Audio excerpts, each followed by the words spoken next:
ഏവർക്കും ദേവദാരുവിലെ പുതിയൊരു അധ്യായത്തിലേക്ക് സ്വാഗതം. നമ്മളെല്ലാവരും തന്നെ ഭദ്രകാളി ദേവിയെ ആരാധിക്കുന്നവരാണ്.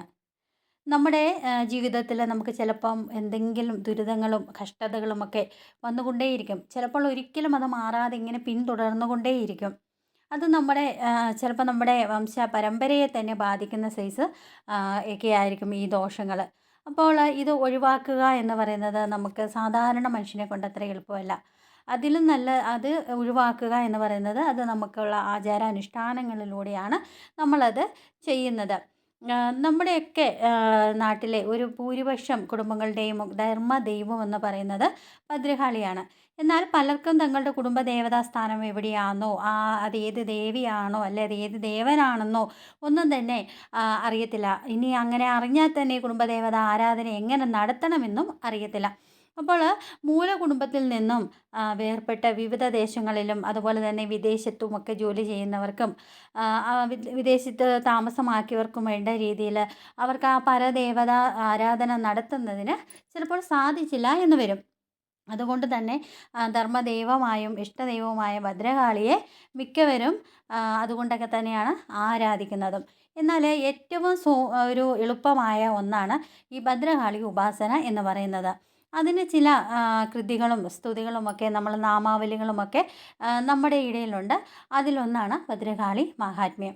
ഈ ദാരുകാവധം വിവരിക്കുന്ന ആ ഭദ്രകാളി മാഹാത്മ്യം എന്ന ആ ഒരു പുണ്യ കീർത്തനം അത് നിത്യവും നമ്മൾ ചൊല്ലുകയോ അഥവാ ഇനി ചൊല്ലാൻ സാധിച്ചില്ലെങ്കിൽ നമ്മൾ കേൾക്കുകയോ ചെയ്യുകയാണെങ്കിൽ നമുക്ക് രോഗശാന്തിയും അതുപോലെ നമ്മളെ ഇങ്ങനെ ബാധിച്ചിരിക്കുന്ന എല്ലാവിധ ദുരിതങ്ങളും കഷ്ടതകളുമൊക്കെ അത് ചിലപ്പോൾ വർഷങ്ങളായതാവാം, അതെല്ലാം മാറി പാപശാന്തിയും അതുപോലെ തന്നെ നല്ല വിദ്യാഭ്യാസത്തിനുമൊക്കെ നല്ല ഉയർച്ച നേടുന്നതിനും അതുപോലെ നമുക്ക് നല്ല അറിവ് ലഭിക്കുന്നതിനും കീർത്തിയും ഐശ്വര്യവും അതുപോലെ തന്നെ ആത്മസുഖവും സന്താനഭാഗ്യവും തുടങ്ങിയ സർവകാര്യങ്ങളുടെയും കാര്യങ്ങൾ നമുക്ക് നമ്മുടെ ജീവിതത്തിൽ സിദ്ധിക്കും. എന്തിനേറെ പറയുന്നു, ഈ കൃതി നമ്മളെ കയ്യിൽ വയ്ക്കുന്നതും വീട്ടിൽ സൂക്ഷിക്കുന്നതും അതുപോലെ മംഗളകരമാണ്. വിശേഷിച്ചും സന്താനങ്ങൾ കാരണം സന്തോഷമുണ്ടാകുന്നതിനും വൈദവ്യം വരാതിരിക്കുന്നതിനും ഇത് പ്രയോജനപ്രദമാണെന്ന് ശിവഭഗവാൻ അനുഗ്രഹിച്ചിട്ടുണ്ട് എന്ന് വിശ്വസിക്കുന്നു. അങ്ങനെ എല്ലാം കൊണ്ടും ഒരു ശ്രേഷ്ഠമായ ഒരു കീർത്തനമാണ് ഭദ്രകാളി മാഹാത്മ്യം.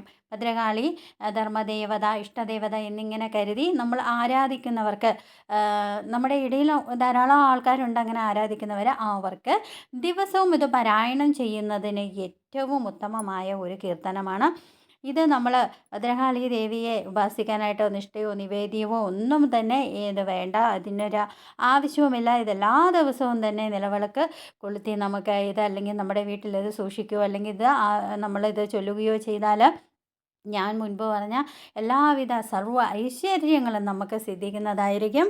അപ്പോൾ എല്ലാവരും ഇങ്ങനെയൊക്കെ ഇത് ഭദ്രകാളി അമ്മയെ പ്രീതിപ്പെടുത്തുവാൻ വേണ്ടി ഈ ഭദ്രകാളി മഹാത്മ്യം നമ്മൾ വീട്ടിൽ സൂക്ഷിച്ചാൽ ഞാൻ ഈ പറഞ്ഞ ഫലമെല്ലാം ഉറപ്പായിട്ടും നമുക്ക് ലഭിക്കുന്നതായിരിക്കും.